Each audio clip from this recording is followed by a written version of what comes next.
Welcome to another episode of Living Your Sparked Second Half. Today, I am doing an episode. I was thinking, I wonder how many people really don't understand how to manifest properly. And so there might be a mistake you're making that you think you're manifesting in the right way, but in fact, one of these mistakes you might be making, and it is a science. But once you have it down and you practice it, you can get really good at it. And I'm on this manifestation kind of theme because I manifested something last week.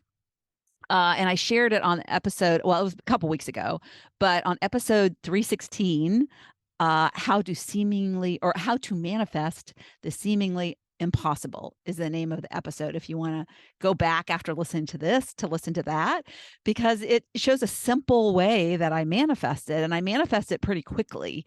And that's one of the things that I reference in this episode is time is something you can't really control. But I'm not going to give away the myths before you listen. I just thought that this would be helpful. And why not? Why not use one of these tools that we all have access to and get good at it so you can start bringing and attracting into your life what you want? Because we're too damn old to not be having what we want. We spent a lot of time in our life probably doing things for other people, manifesting what they want. I can say I probably manifested more for my children than I ever did for myself. And I didn't even know about this law of attraction until I saw it on Oprah one day. And that was like, I was in my late 40s by that time, like in the 2000s, like when the law of attraction came out, or The Secret came out, which was about the law of attraction, which is really all about manifestation. But when I first heard it, I thought, it's about finding love. That's what I thought, because attraction, right? That's about love. Well, it's attracting everything that you love, not just a soulmate. It's about attracting everything in your life, making what you desire a reality. And so, if we all have access to this, we don't want to be doing it wrong. So, this podcast episode is one you need to listen to and then practice it and then share with me what you manifested. It's like just a little thing first. And then you're like, oh, this is fun.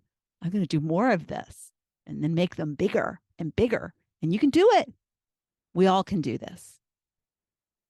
And so here it is. Enjoy. In today's episode, I am going to talk about the myths of manifestation. And the reason I want to talk about the myths is because manifestation has become pretty popular in recent years. And I think there's a lot of misconceptions surrounding what manifestation actually is and how to do it and how to do it properly. It's not just by accident. And so I thought this would be a great episode to get into that, since I recently, last week, talked about something that I manifested. And I used these, what I'm going to go over. You'll see, I'll talk and speak and reference that. So if you missed that episode, I did it last week, and it's about manifesting something impossible, I think is what it's called. So I'll reference it in the show notes as well. But just to be clear, manifestation is the belief that you believe you can attract what you want into your life by focusing your thoughts and the energy that you're exuding on it. All right. And so I'm going to go over I think there's 5 myths. All right. So the first myth is that manifestation is a magical power.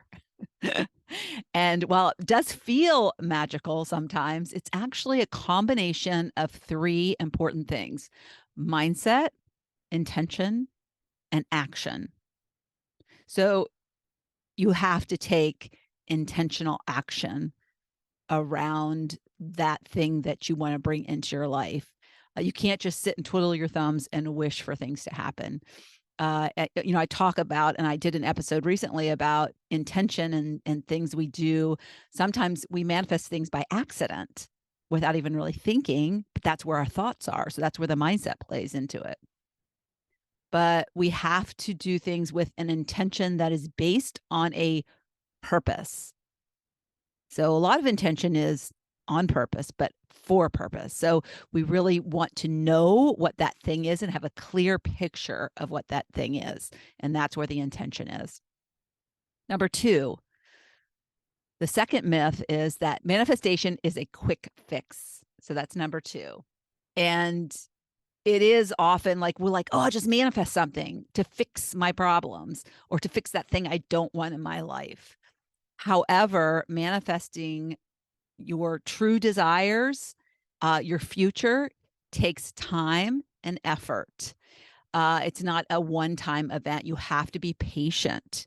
You can't be impatient because impatient shows a neediness. And so when you're patient, it shows this I know it will happen in its own time.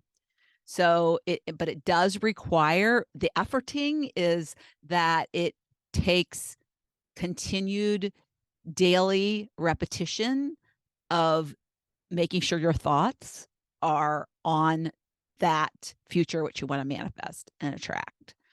So it's not a quick fix, and we can't control the timing of it. So time and effort are a part of the myth because people think, oh, I'm going to manifest it, and oh, it's going to be done, and it's going to be here, and all I have to do is think it, and that's not it. It's not like a blue pill. So it's something that it really takes training your mind to be able to do this. And people who learn how to manifest and master manifestation, they actually become very good at it and can manifest things over and over into their lives. All right, number three, manifestation is only about positive thinking. So this is a big myth.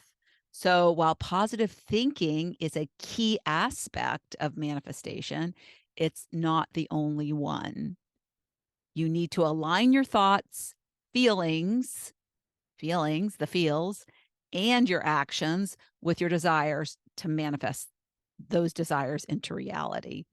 And feelings is a key thing because you can try to think your way into that which you want, but if you're not feeling it, if you're having doubt, if you're having worries, that's going to push it away. And that's what the myth is about. It's only about positive thinking because many of us think about the things we don't want. Many of us think about the negative things that are happening in our life. And when you focus and your thoughts are put on those things, which is lack, what I don't want, don't give me more of that, or I'm afraid of getting more of that, then that is exactly what you'll be manifesting into your life. So when people say you can manifest your reality, what people don't realize is that they are actually, if they're living in a life they do not like, they have manifested that into their reality through their thoughts and their feelings and their actions. Because honestly, if you don't know how to manifest, you feel pretty trapped probably. And so you're like, oh, that's for the birds. This is my life. And there's no way out. There are examples of people who found their way out. And I'm going to talk more about that in a future episode because I think examples really help. So it's not just about positive thinking. It's about all thinking. And so you really need to learn how to direct your thoughts to positive thoughts. That's what I teach in my second half Spark School is and it's kind of funny. I use these little acronyms. I call them ANTs, your negative thoughts, automated negative thoughts. Because a lot of times we're thinking them, we don't even realize we're thinking them, but we turn them into PETs, which is positive, empowering thoughts. But that's the trick is you have to catch what negative thoughts you're thinking. So it starts with awareness, and then you got to switch those, flip them over and turn them into positive thoughts. And it does feel really weird at first because you're so used to thinking these negative thoughts that it's like you've brainwashed yourself without even realizing it. It's on autopilot. And so by switching to positive thoughts, it is like a little jarring because you're not really believing it. But you just got to brainwash yourself to that future you desire is what it really requires. All right, number 4, manifestation is about controlling everything. Some people believe that manifestation is about controlling everything in their lives. Like if I can control all the people around me and get them to do what I want them to do and think the way I want them to think, because many of us who want things in life maybe don't line up with our partner's desires or our partner's attitude. Maybe our partners are super negative and we want them to have a positive attitude. And you cannot control anything outside of you and your thoughts. So, manifestation is more of letting go and letting in, allowing the universe and starting to listen to I call them the downloads, listen to the little whispers, I call them, that are coming through, and we're blocking them with our negative thoughts and our limiting beliefs. So allowing the universe to guide you towards your desires and letting go of your need to get people to get on board with you.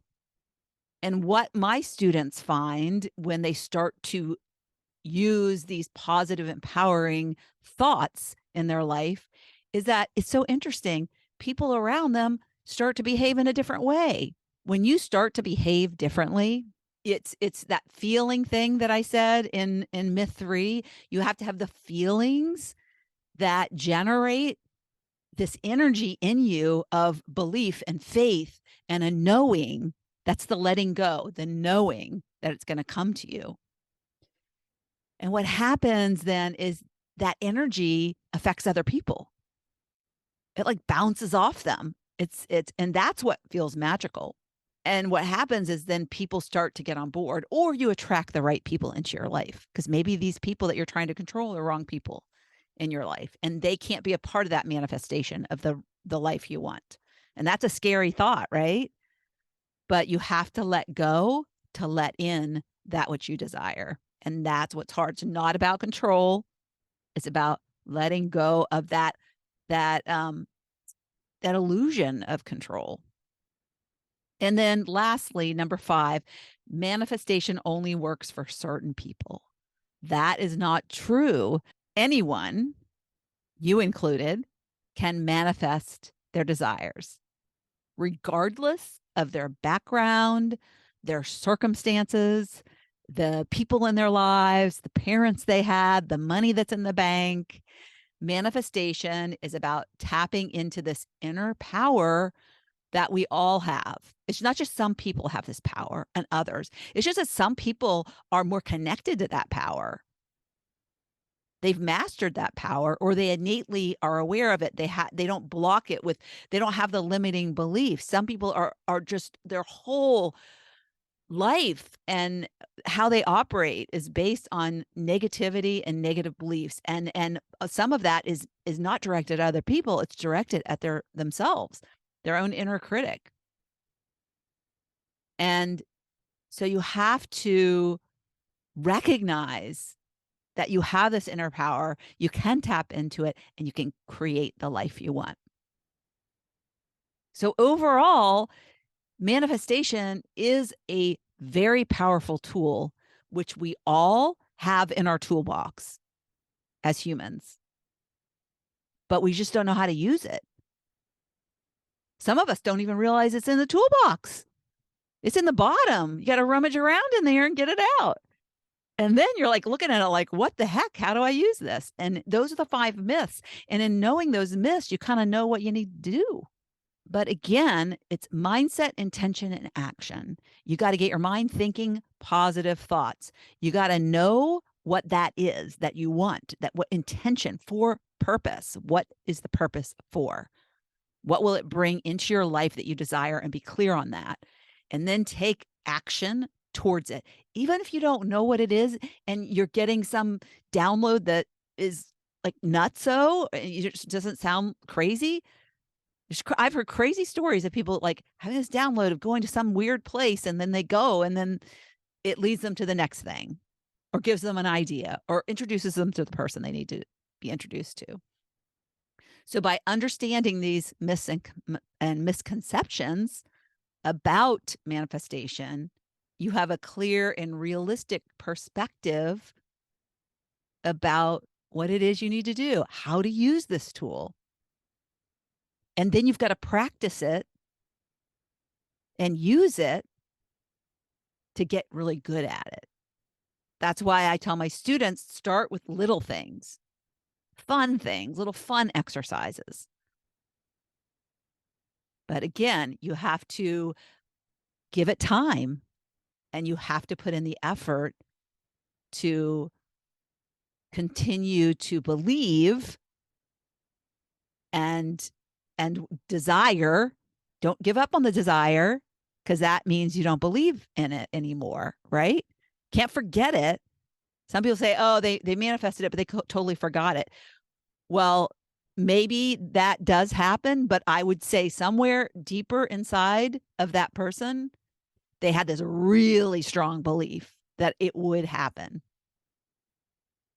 And so that might look like forgetting about it, but they're on a subconscious level, they haven't forgotten about it.